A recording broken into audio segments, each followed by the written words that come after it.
कितनी राहत देगा, लेकिन आपको बता दें लगातार निर्मला सीतारमण इस पर अभी उनका जो बातें हैं वो लगातार जारी हैं, वो बजट पेश कर ही रही हैं, बहुत सारे पॉइंट निकल कर आ रहे हैं, आप तक तमाम अपडेट पहुंचाएंगे। लेकिन फिलहाल जो तस्वीरें अभी तक की साफ हो पाई हैं, जिन जिन चीजों के मुख्य बिंदु हैं वो आपको बताएंगे। स्टूडियो में कई मेहमान जुड़े हुए हैं इस चर्चा में आज बजट को लेकर। सबसे पहले आपका परिचय करा देते हैं। बीजेपी नेता हैं अनिल बूलचंदानी जी। अनिल जी, बहुत स्वागत चर्चा में शामिल होने के लिए। कांग्रेस प्रवक्ता हैं संतोष सिंह परिहार जी। संतोष जी, आपका भी बहुत स्वागत है। और राजनीतिक विश्लेषक के रूप में राजेंद्र जैन जी हमारे साथ हैं। राजेंद्र जी, आपका भी बहुत स्वागत है। चर्चा की शुरुआत सबसे पहले राजेंद्र जी आपसे करना चाहती हूं, और इसलिए भी एक राजनीतिक विश्लेषक होने के नाते अब तक के जो पॉइंट्स आए हैं, मुख्य रूप से यदि देखा जाए तो स्वास्थ्य योजना के लिए, शहरों के लिए साफ जल, महिलाओं को मजबूती दी जाएगी, बहुत सारी बातें अब तक निकल कर आई हैं, और भी लगातार, क्योंकि बजट अभी जारी ही है, वो अपनी बातें वहां रख ही रही हैं, लोगों तक पहुंचाया ही जा रहा है। कैसा माना जाए और कैसा होना चाहिए?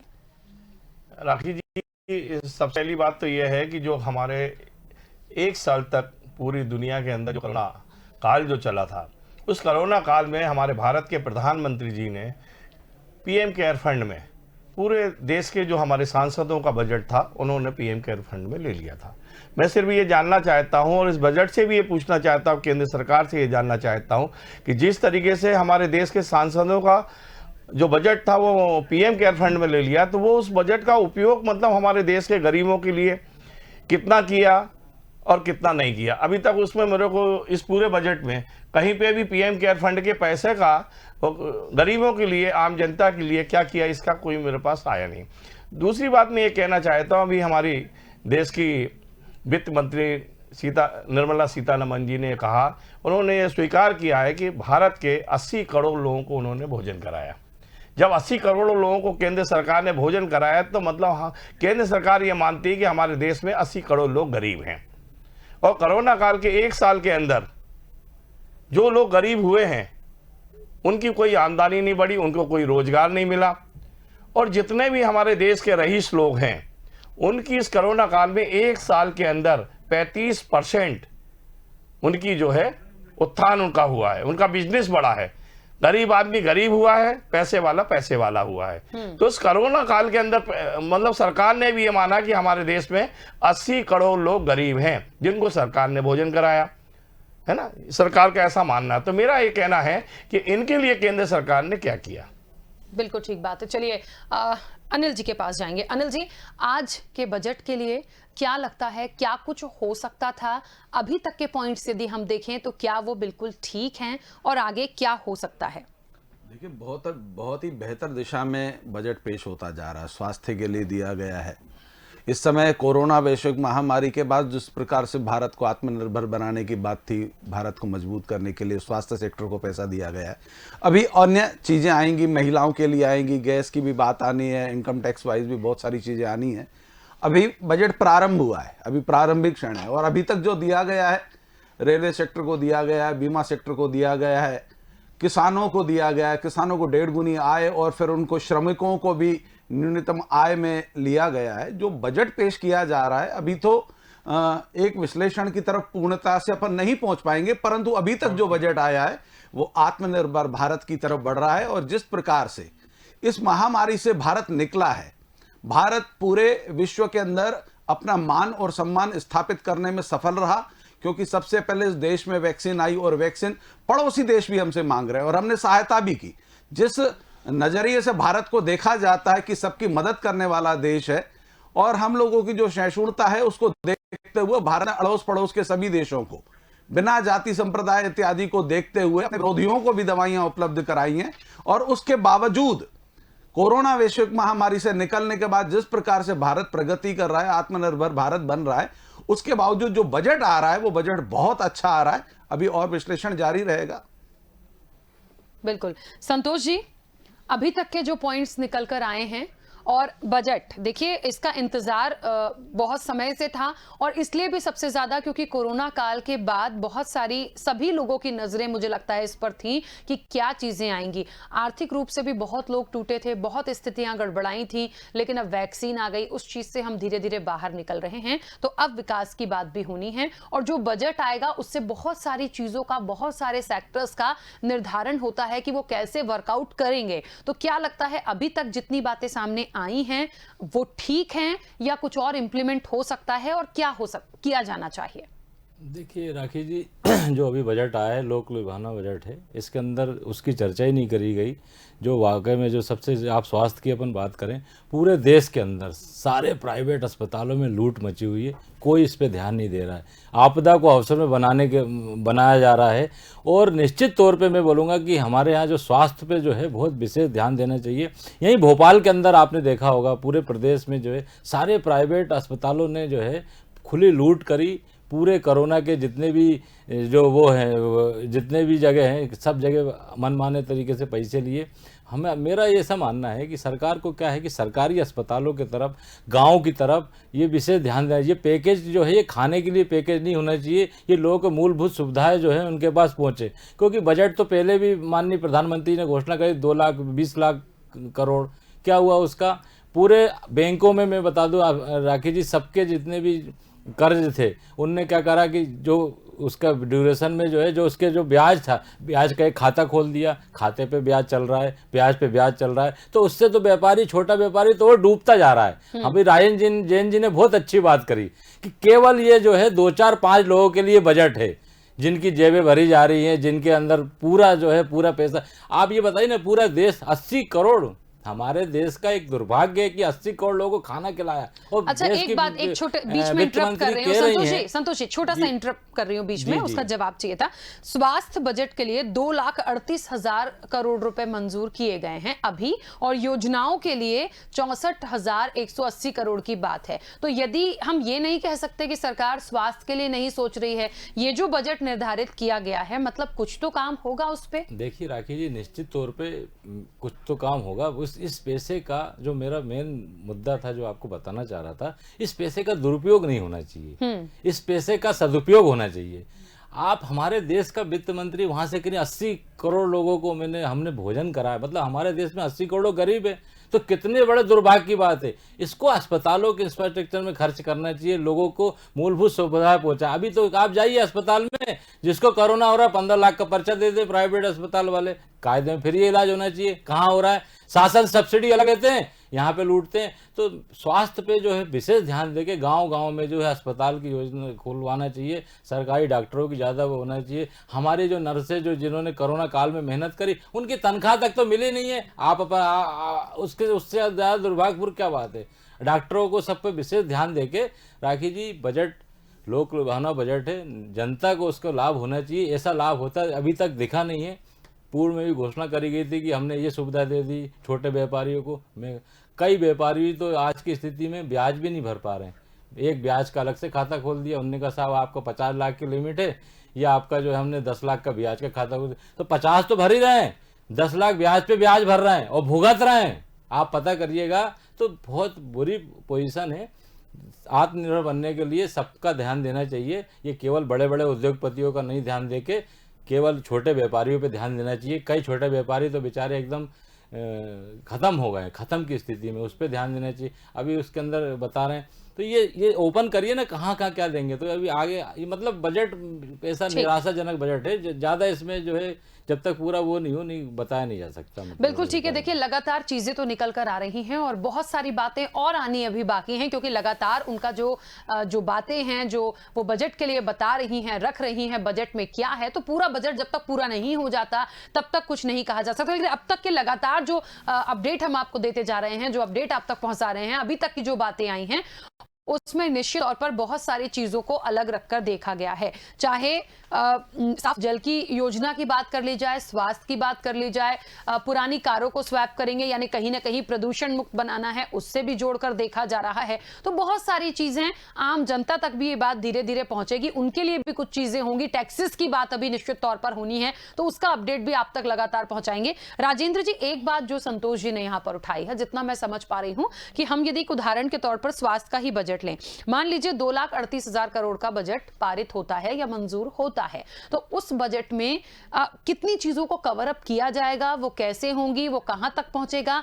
निश्चित तौर पर एक बात है कि भ्रष्टाचार नहीं होना चाहिए, और इतने बड़े बजट से क्या उसकी पूर्ति हो जाएगी? पहले तो सवाल ये होता है कि ये बजट क्या पर्याप्त है स्वास्थ्य विभाग के लिए? यदि नहीं है तो इतने में ही पूरा करना है तो कैसे करेंगे? लेकिन हाँ, ये बात बिल्कुल सही है, आपने भी सवाल उठाए थे, संतोष जी ने भी उठाए हैं, कि फायदा लोगों को मिलना चाहिए, जनता को राहत मिलनी चाहिए।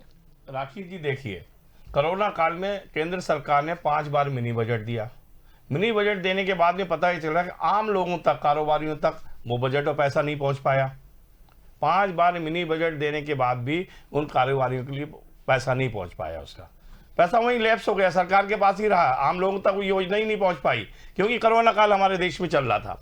उसके बाद आप देखिए कि जिस तरीके से कोरोना वायरस का जो बजट केंद्र सरकार ने दिया है, अभी तक मुझे कहीं पर भी इस बात दिखाई नहीं दे रही है कि कोरोना काल में जिन लोगों ने अपनी जान की बाजी लगाने के बाद आम जनता की सेवा करने का काम किया, जैसे कि मान लीजिए मेडिकल सेक्टर में जिन लोगों ने कोरोना वायरस में अपनी सेवाएं दी, पुलिस ने सेवाएं दी और मीडिया के पत्रकारों ने सेवाएं दी, इनके लिए जो वैक्सीन हमारे देश ने दी है, उनके लिए मेरा एक मानना है, आपके चैनल के माध्यम से मैं ये बात कहना चाहता हूं कि इस पूरे बजट के अंदर कहीं पर भी ना तो क्या बोलते मेडिकल के अधिकारी, कर्मचारी, डॉक्टरों के लिए, उनके परिवारों के लिए निःशुल्क वैक्सीन होना चाहिए।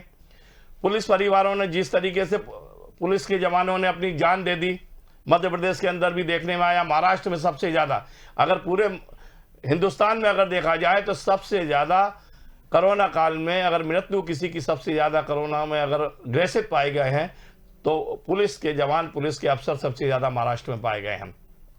मीडिया के लोगों ने भी, पूरे हिंदुस्तान के पूरे लोगों ने, मीडिया के लोगों ने भी अपनी जान की बाजी लगाने के बाद में, लेकिन अभी तक केंद्र सरकार ने इन तीनों परिवारों के लिए, इन तीनों लोगों के लिए जो सबसे ज़्यादा फ्रंट में रहे हैं, इनके लिए मेरा ये कहना है कि इनको निःशुल्क वैक्सीन, केंद्र सरकार को इस योजना में इनको शामिल करना चाहिए, उनको निःशुल्क वैक्सीन देना चाहिए।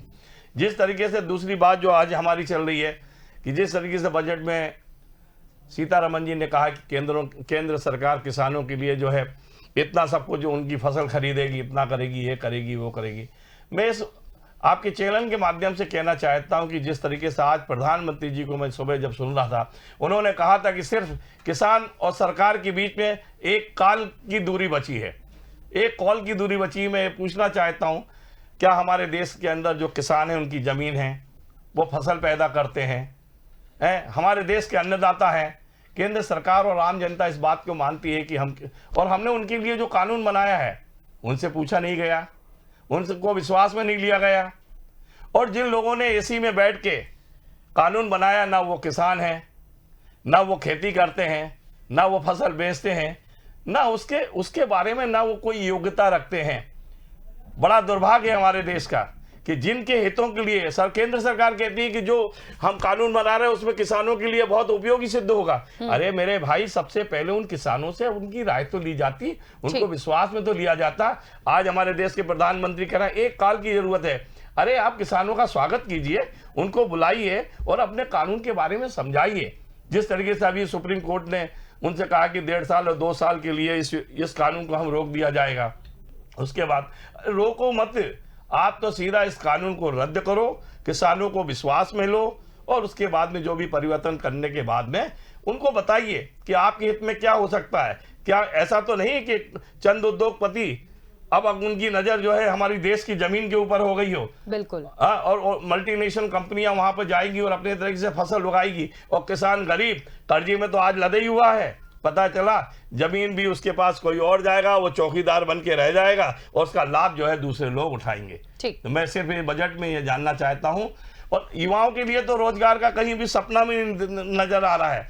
अभी तक पूरे केंद्र का बजट जो से अभी तक हमने जो देखा है, हमारी जो नजर है हमारे देश के युवाओं के रोजगार के लिए, हमें कहीं पर भी कोई चीज ऐसी नजर नहीं आ रही मीलों तक कि कहीं बेरोजगारों को रोजगार देने के पास केंद्र सरकार ने कोई नई योजना पेश की हुई। ठीक है, लेकिन इंतजार अभी खत्म नहीं हुआ है। इंतजार अब उन चीजों के लिए बचा है, क्योंकि जब तक पूरी तरीके से बजट नहीं खत्म हो जाता तब तक कुछ नहीं कहा जा सकता। लगातार क्योंकि वो सारी चीजों को, सारे बिंदुओं को सामने रख रहे हैं, किस सेक्टर के लिए क्या है। जब तक वो पूरा नहीं होगा हम नहीं कह सकते। हो सकता है राजेंद्र जी की बात भी पूरी हो जाए, ये उनकी इच्छा भी पूरी हो जाए, मांग भी पूरी हो जाए कि रोजगार को लेके निश्चित तौर पर कोई बातें आ जाएं। हम ऐसी उम्मीद कर सकते हैं, लेकिन लगातार चर्चा का दौर तो चल ही रहा है। अनिल जी, क्या लगता है, एक बात और आई है आत्मनिर्भर स्वास्थ्य पर। बंगाल के लिए बहुत ज्यादा फोकस किया गया। बंगाल को 25,000 करोड़ रुपए खर्च करने की बात हो रही है। केरल को दिया जा रहा है हाईवे बनाने के लिए। जो विकास की बात हो रही है, विकसित करना है। ऐसे हम देखें, अभी तो मध्य प्रदेश पे भी हम आएंगे, अभी तो हम स्टेट्स को कवर कर रहे हैं, तो एमपी की बात भी है। एमपी के लिए क्या आता है, कितना आता है, वो भी चर्चा का विषय बनेगा। इन सब चीजों को लेके लगता है कि कितना और आगे सोचा जाना चाहिए। राखी जी, जो अभी तक का हम लोगों की चर्चा, डिस्कस, जो बहस हुई है, इससे ये प्रतीत होता है कि हम भारतीयों को अक्सर बहुत ज्यादा चलने की आदत है। हम लोगों में सब्र की बहुत कमी है, हम सब्र नहीं कर पाते हैं। और तुरंत उस पर मेरे साथी कांग्रेस प्रवक्ता, मेरे बड़े भाई संतोष जी ने व्यापारियों की बात की। अभी बजट में व्यापारियों की बात आई नहीं है। जो बात आ चुकी है, अगर हम उस पर बहस करें तो ज्यादा बेहतर होगा। आपने बंगाल की बात की, आपने बंगाल के साथ आसाम की बात नहीं की, केरल की बात नहीं की। केरल में भारतीय जनता पार्टी का या भाजपा का नामो निशान नहीं है, परंतु केरल के विकास की भी योजना लाई गई, आसाम के लिए भी लाई गई। पूरा देश आत्मनिर्भर बनाना है। 2 राज्य आत्मनिर्भर बनने से देश आत्मनिर्भर नहीं बन जाएगा। राजन जी ने जो चिंता प्रकट की स्वास्थ्य कर्मियों के लिए, हमारे मीडिया कर्मियों के लिए, जो लोग भी कोरोना काल में अपनी जान की बाजी लगाकर देश की सेवा में खड़े थे, उन लोगों के लिए भी निश्चित रूप से कुछ ना कुछ आएगा। पर अभी तक भी, इस बजट से पहले भी, केंद्र सरकार ने वैक्सीन पहले प्रारंभ की उन लोगों के लिए जिन लोगों ने अपने कार्यकाल में, इस कोरोना कार्यकाल में अपनी जान की बाजी, स्वास्थ्य, नर्सेज, जिन जिन की भी बात की गई, पहले वैक्सीन उनको दिया जा रहा है, आम व्यक्ति को नहीं दिया जा रहा है। स्वास्थ्य के लिए जो उपलब्ध सुविधाएं कराई जा रही हैं, वो किस विषय में जाएंगी? निश्चित रूप से कुछ ना कुछ उसमें वैक्सीन में भी रियायत आएगी। भारत ने वैक्सीन बनाई, ये हमारी उपलब्धि है, हमारे देश की उपलब्धि, हमारे देश की गरिमा, इस पर कोई बहस नहीं करता। इस भारत की विडंबना देखिए कि इस देश, यह पहला ऐसा देश है जिसकी निंदा यहां का विपक्ष करता है और विश्व पटल पर भारत की छवि धूमिल करने का प्रयास करता है, जबकि विदेशों में भारत की छवि बनी है, भारत का आत्मसम्मान बढ़ा है। विश्व में चर्चा होने लगी कि एक ऐसा प्रधानमंत्री भारत को मिला है जिसने भारत को आत्मनिर्भर बनाया है, अपने पड़ोसियों को, अपने अन्य साथियों को, अन्य देशों को वैक्सीन उपलब्ध कराने की मानवीय सरकार आई है। भारत के प्रधानमंत्री की और सरकार की विश्व में तारीफ हो रही है। और वो विश्व क्या देख रहा है कि इस देश का थाली में खाने वाले लोग, इसी देश की राजनीति करने वाले लोग, इसी देश का 90% राजीव गांधी जी के कहे अनुसार खाने वाले लोग आज भी इस देश की बुराई करते हैं।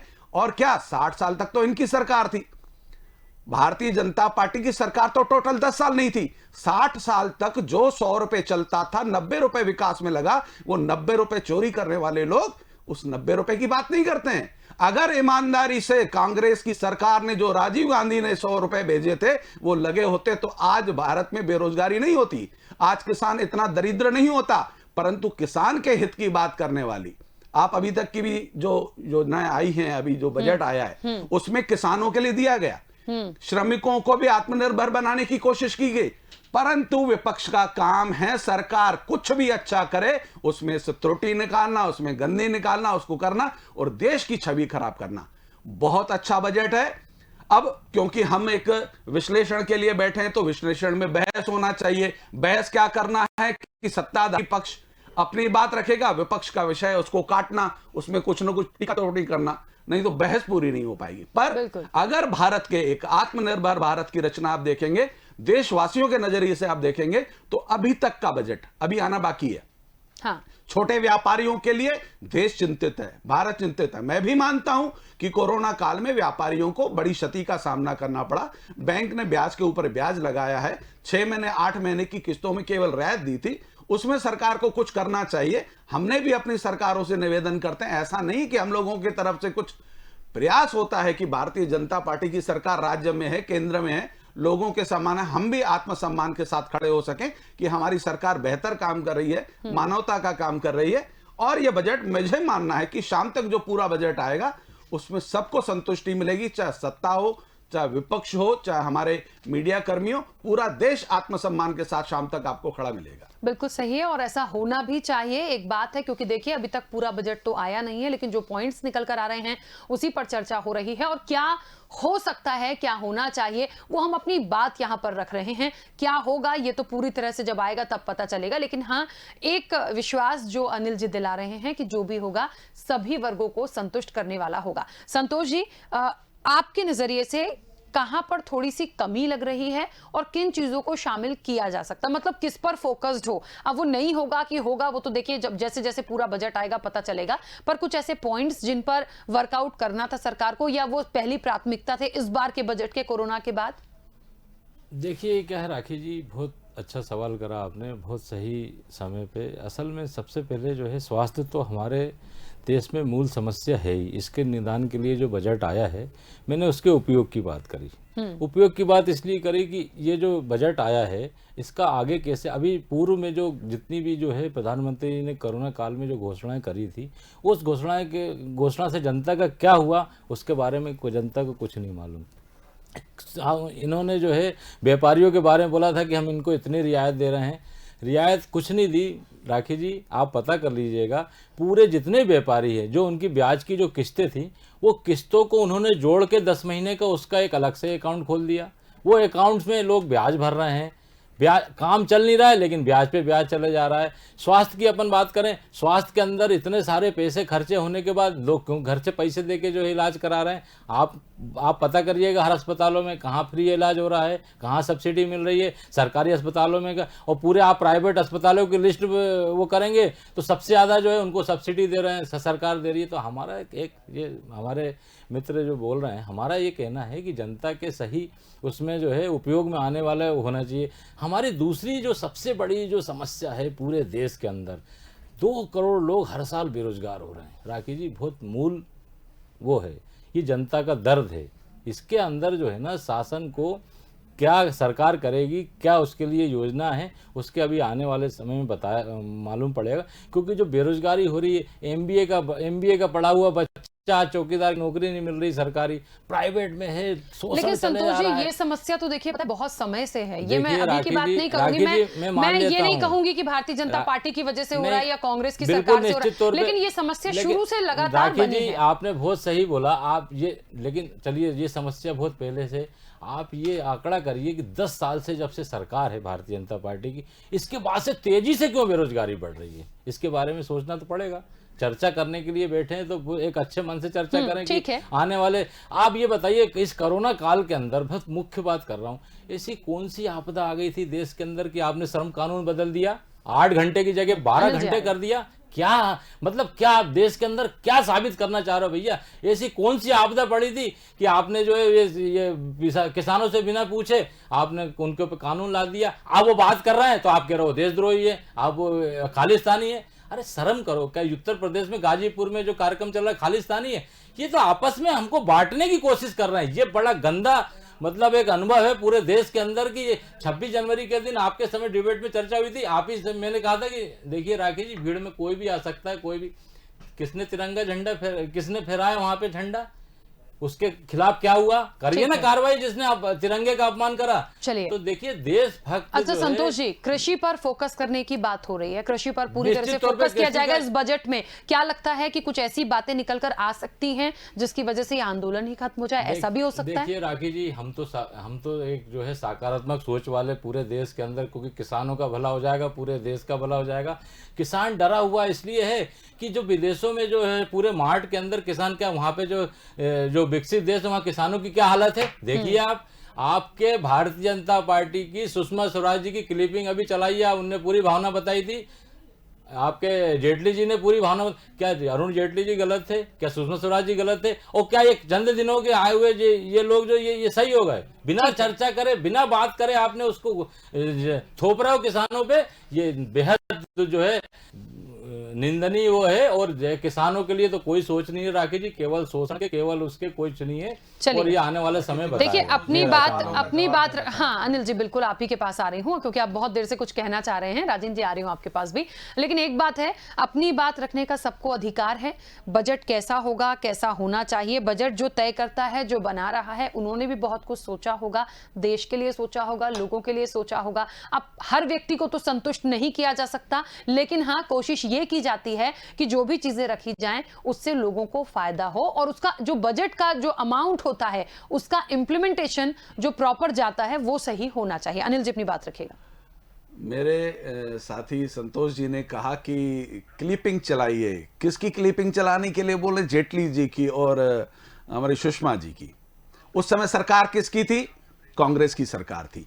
कांग्रेस की जब सरकार थी तो कांग्रेस कुछ भी कहे उसका विरोध नहीं होना चाहिए था।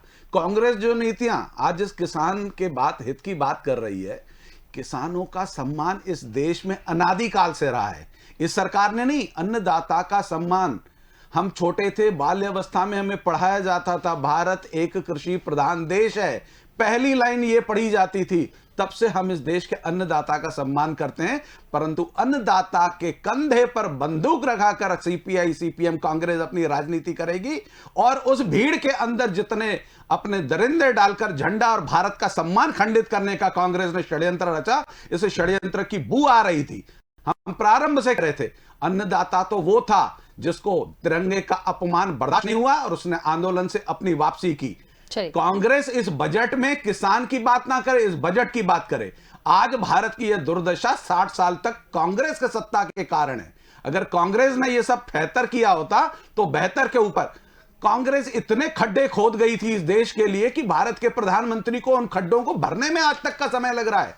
अगर यह सरकार 15 साल और रही तो आपको दिखेगा भारत क्या होता है। उस खड्डों को डैमेज करने के लिए, उन सड़कों को निर्माण करने के लिए जो उन्होंने नीतियां और पॉलिसियां गलत की हैं, उन नीतियों को और पॉलिसियों को ठीक करने के लिए इन लोगों ने शिक्षा के क्षेत्र में लोगों को, नौजवानों को पढ़ाया क्या है? सीपीआई सीपीएम और माओवादियों ने इस देश के नौजवानों को क्या पढ़ाया? अशिक्षा दी। भारतीय संस्कृति, सनातन धर्म का ज्ञान विलुप्त करके इन लोगों ने पाश्चात्य संस्कृति, सोनिया मैडम के कहने पर पूरे हिंदुस्तान के युवाओं को भ्रष्ट रास्ते पे ले गए। आज हिंदुस्तान के युवाओं के रोजगार की आपने बात की, बहुत अच्छी बात की, रोजगार मिलना चाहिए, परंतु आपने उनको क्या पकड़ाया? हुक्का। आपने उनको क्या पढ़ाया? चरस। क्या पकड़ाया? अफीम। आप विकास की बात कर रहे हैं, क्या जहां कांग्रेस की सरकार है वहां विकास है? वहां कांग्रेस क्या कर रही है? वाड्रा मैडम जाकर अनशन करने बैठ जाती हैं, कहां पे? यूपी में। वो राजस्थान नहीं जाती।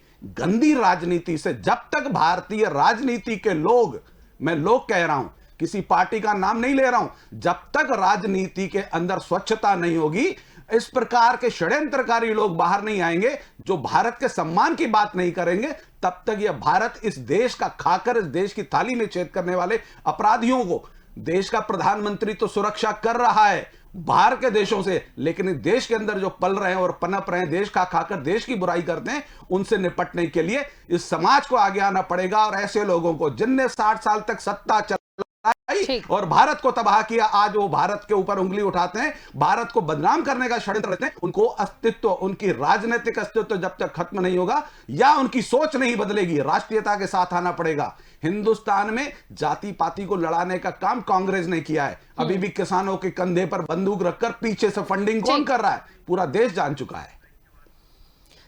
चलिए क्योंकि बहुत जल्दी से अपनी बात रखिए, कुछ क्योंकि समय की भी सीमा है, राजेंद्र जी का भी पक्ष लेना, बहुत जल्दी से अपनी बात रखिए। संतोष जी, इन्होंने बहुत अच्छी बात करी कि लोगों को भाईचारा ऐसा व्यवस्था। भारतीय जनता पार्टी में अभी जो आपने पूर्व में ये घटना घटी थी, इसके अंदर जो है जिनकी फोटो आई थी, जो पूरे सोशल मीडिया पे चली, वो किसने भेजा था? भारतीय जनता पार्टी के नेताओं ने भेजा था। वहां पे जो है पुलिस द्वारा किसान ने, नाम स्पष्ट कीजिए। नाम स्पष्ट, पूरे बहुत सारी फोटो है उसमें। आपको नाम स्पष्ट करना चाहिए, आरोप लगाए हैं, नहीं, तो आरोप स्पष्ट होना चाहिए। नहीं, आरोप स्पष्ट है कि भारतीय जनता पार्टी के लोग इसके अंदर पूरे आप बोल रहे किसानों का, आप किसानों के पीछे संरक्षण दिया जा रहा है। अरे गाजीपुर में क्या पूरे वो खालिस्तानी है क्या? ये झूठा जो है भाईचारा कांग्रेस करती है, आप कर तो भारतीय जनता पार्टी के लोग करते हैं। किसानों के झूठ, किसानों के अंदर बीच में घुस के सारी समस्याओं का जो है लड़ाने का कौन काम कर रहा है? भारतीय जनता पार्टी के लोग कर रहे हैं। ये देखिए क्या है, जिनका एजेंडा था, दो चार लोग हैं, लाखों लोग प्रदर्शन कर रहे देखिए हैं। बात बजट की चल रही है, बात बजट की चल रही है, कृषि पर फोकस हो रहा है, क्या होगा प्लीज? विकास की बात करें, विकास के बारे में बात करें, विकास आम नागरिक की विकास की बात चलिए, करिए आप। देखिए अनिल जी, संतोष जी, चलिए देखिए समय की भी सीमा, प्लीज प्लीज अनिल जी, 70 साल अनिल जी, विकास जो आज बेचने के आधार पे कौन कर रहा है? ठीक है, आप बेच रहे हो उसके अंदर। संतोष जी ठीक है, निजीकरण रेलवे हम का कौन बजट कर की रहा बात है? करें, भारत की चलिए। बात करें, भारत को मजबूत करने की बात करें, मजबूत करता स्वास्थ्य हूं, की बात करें, देखिए, युवाओं की बात करें, रोजगार युवाओं की को बात चलिए ठीक है, ठीक